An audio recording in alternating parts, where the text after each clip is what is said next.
सभी स्टूडेंट्स का Bansal maths class में स्वागत है।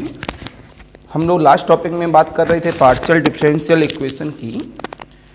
तो आपको हमने एक्सप्लेन किया था पार्शियल डिफरेंशियल इक्वेशन और ऑर्डिनरी डिफरेंशियल इक्वेशन में अंतर क्या है।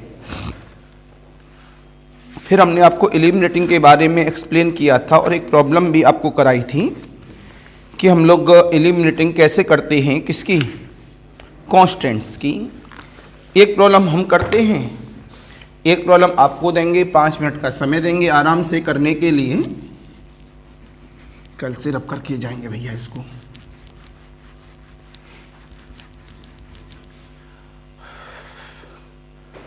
ताकत लगानी पड़ रही है।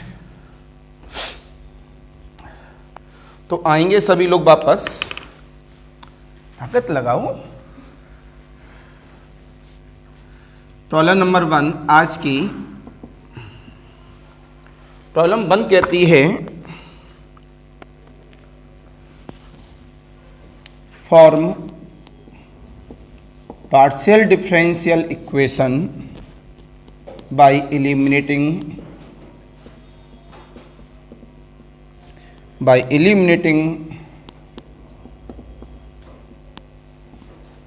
arbitrary constants from the equations। जैसे पहली प्रॉब्लम आ गई z equal of the a times of x plus Y plus का b। दूसरी प्रॉब्लम आ गई z equal of the X square plus का a into Y square plus का b। तीसरी प्रॉब्लम आ गई z equal of the x minus a का square plus y minus x minus a का whole square plus y minus b का whole square. देखेंगे ध्यान से। जब हमने सॉल्यूशन चालू किया तो आपने बोला पहले नंबर पर given equation is z equal of the a x plus का y प्लस का b। a और b दो कांस्टेंट हैं यहां पर, तो बताना पड़ा where a and b are arbitrary constants. तो हमें a और b को भगाना है। ये सभी के काम का है, गेम ना खेलो, सामने देखो। तो जवाब मिला यहां से, आपने बोला partial derivative with respect to x of first. तो डेवर z अपॉन डेवर x बराबर x के फेवर में करेंगे, कितना आएगा a, ये तो 0 हो जाएगा। इसका नाम बन गया, इसे हम बोल सकते हैं स्मॉल p बराबर a। फिर बोला गया partial derivative with respect to y। तो डेवर z अपॉन डेवर y बराबर कितना आ जाएगा a। तो दोबारा पता लगा q बराबर a। इसका नाम बन गया इक्वेशन नंबर 3। हमें a और b को एलिमिनेट करना है। b तो अपने आप चला गया है। आपने यहां से बोला eliminating a and b from first, second, third. By second and third की ही मदद लेंगे केवल। a की वैल्यू यहां उठा के पुटअप कर दी, तो क्या मिला p बराबर q। This is required formation of partial differential equation. Any confusion, any doubt? Problem number 2 की बात आ गई। Given equation is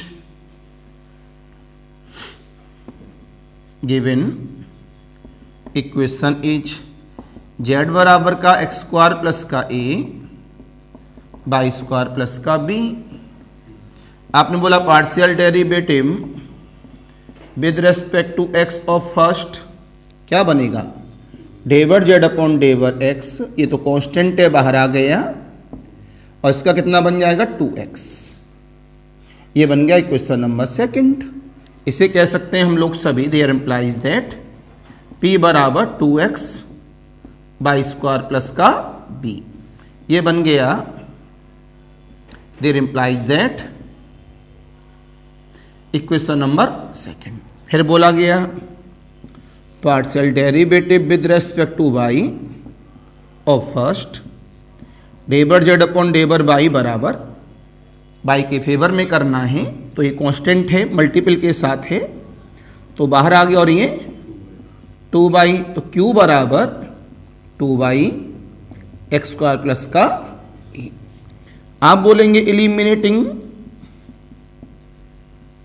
a and b from first second third, तुरंत बोलेंगे by first using second and third. By square plus B की value को उठाइए, यहां put up कर दीजिए, एक्स स्क्वायर प्लस ए की वैल्यू को उठाइए, यहां पुटअप कर दीजिए, तो z बराबर एक्स स्क्वायर प्लस ए की वैल्यू क्या हो गई, q अपॉन द 2y, इसकी p अपॉन द 2x, तो कितना मिला सरकार, पी क्यू बराबर 4xy z। This is required formation of partial differential equation. Any confusion, any doubt, समझ में आया सभी के? सेम नेचर ओडी में होता है और सेम नेचर पीडी में है। पीडी से ओडी समझो या ओडी से पीडी समझो, समझना तो है, लेकिन समझना बहुत ज़रूरी है। अगर नहीं समझेंगे तो देर हो जाएगी ना। तो समझिए ध्यान से कि हम क्या कहना चाह रहे हैं, हमारा क्या कॉन्सेप्ट है, उसे उस तरह समझिए। नोट करिए सभी बच्चे फेयर कॉपी में।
हाँ जी बेटा, तीसरा वाला प्रॉब्लम सॉल्व हुआ।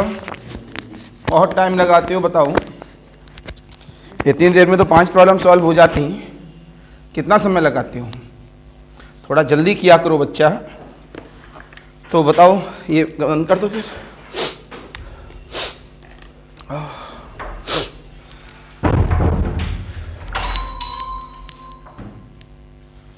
तीसरा वाला प्रॉब्लम ये लिखा हुआ है, ये क्या कहता है? Given equation is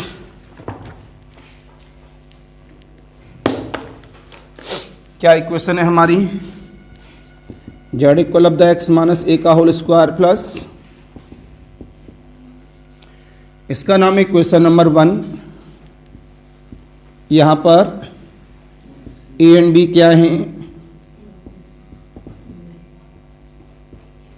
arbitrary constants. तो क्या करेंगे?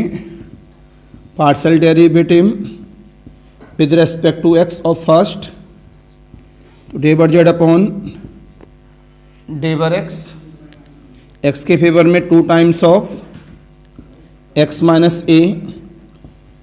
सैफुल्ला बात नहीं। And partial derivative with respect to Y of first, D bar Z upon D bar 2 times of, तो यहां से क्या पता लगा? क्यू बराबर का 2 टाइम्स ऑफ बाई माइनस का बी। तो यहां से हमें information milli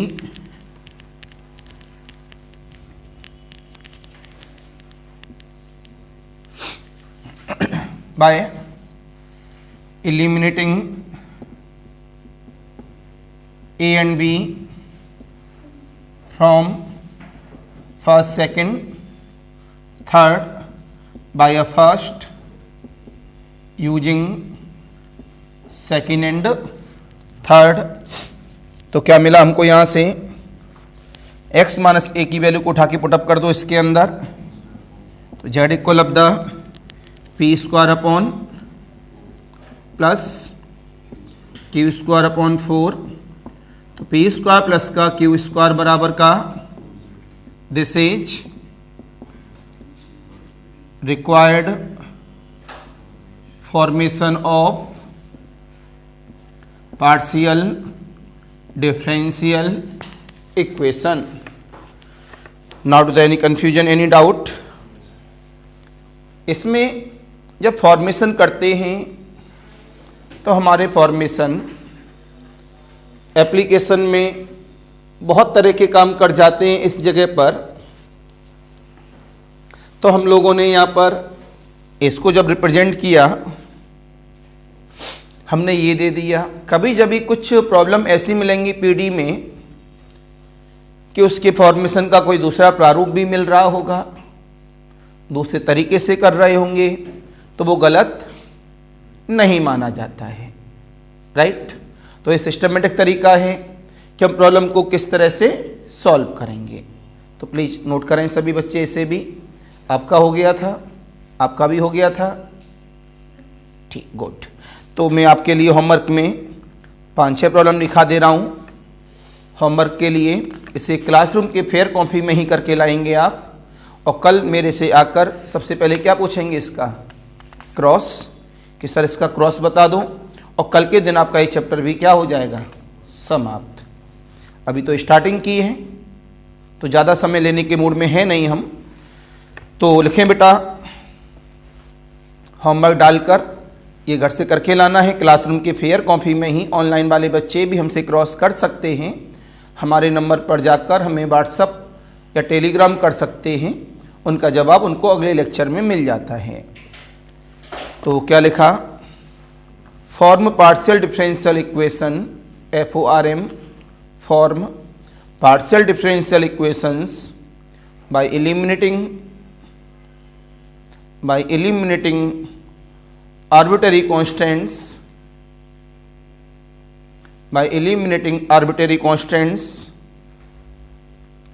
from the equations,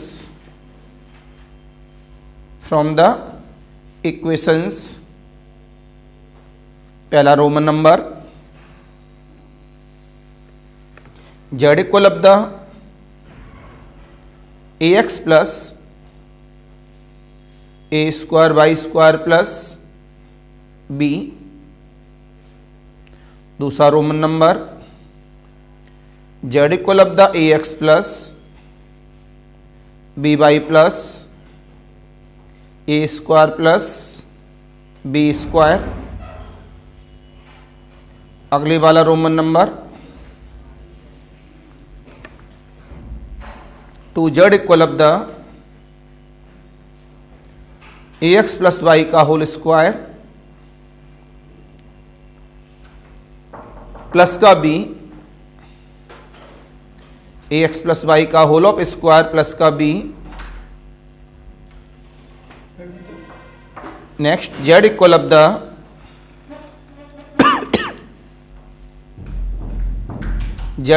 the ax into E की power y plus A square by 2 into E की पावर 2y इंटू ई की पावर 2y प्लस का b, राइट। नेक्स्ट लिखेंगे, देखना 2z वाले लिखा है कोई क्या, ठीक है। नेक्स्ट लिखेंगे, कौन सा नंबर आएगा, 5वां नंबर लिखेंगे, ax square plus B Y square plus C Z square equal to 1। देखिए इसमें ए बी सी कॉन्स्टेंट आ गई, तो हो सकता है इसमें जो इसका आर एस टी मतलब इसका डबल डेरिवेटिव वाला सेंस एप्लीकेशन ले लेगा। अब इक्वल लिखेंगे, नहीं होगा तो आप मेरे से क्रॉस भी करेंगे। आज का होमवर्क कल का समापन कराएंगे इसे। Next, z equal of the a times of bracket में x plus Y plus b time of bracket में x माइनस का y plus A be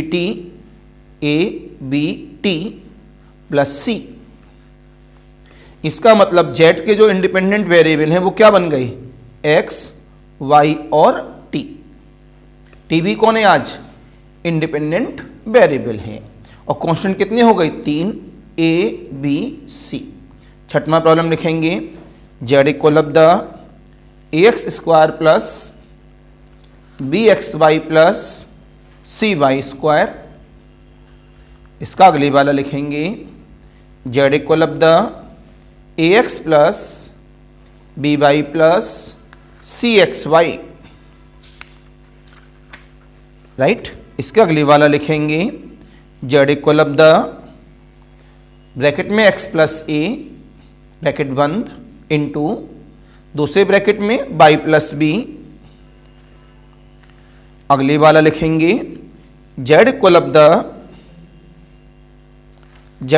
the small a into e की power pt into sine px, where a and p are arbitrary constant।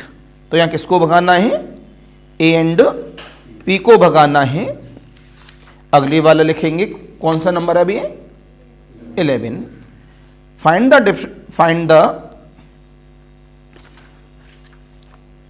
The 11 number आ रहा है अब। Partial differential equation, find the partial differential equation of all spheres a double l spheres of radius lambda having center in the xy plane, center in the xy plane, center in the XY plane. सभी की बात समझ में आ गई? इससे हम क्या करेंगे? लास्ट वाली प्रॉब्लम में पहले से इक्वेशन डेवलप करेंगे, बिकॉज थ्योरी है। इक्वेशन डेवलप करने के बाद फिर उसमें जो कांस्टेंट बन रहे होंगे उनको एलिमिनेट करेंगे, तब जाके क्या बनेगा? Formation of the partial differential equation. तो इसका हमने जो 2 पार्ट थे, इसके अंदर एक पार्ट हमने दे दिया है। जब आपकी यहाँ कमांडिंग बन जाएगी तो ऑब्जेक्टिव में कमांडिंग अपने आप बन जाएगी। लेकिन कहीं ना कहीं ये पेपर टिपिकल हैं, थोड़ा संभाल कर। तो कल इसमें होमवर्क के सबसे पहले डिस्कशन कराएंगे और फिर कल इसमें बताएंगे हम लोग एलिमिनेटिंग आर्बिट्ररी फंक्शंस। अभी हम क्या कर रहे थे? Eliminating arbitrary constants. कल करेंगे एलिमिनेटिंग आर्बिट्ररी फंक्शंस। तो ऑनलाइन वालों के लिए फिर नमस्कार, बाय।